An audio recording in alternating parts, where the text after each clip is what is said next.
ఆయన ఉన్నాడు. ప్రతికూలతలలో, అనుకూలతలు అన్నిటిలో ఆయన ఉన్నాడు.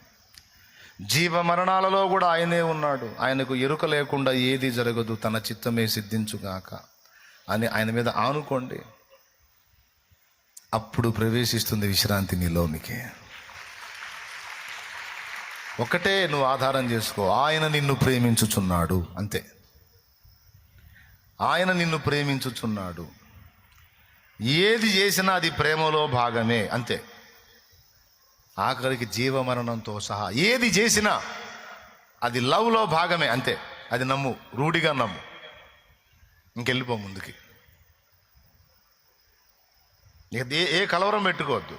ఆయన నిన్ను లవ్ చేస్తున్నాడని నీకు తెలుసు కదా.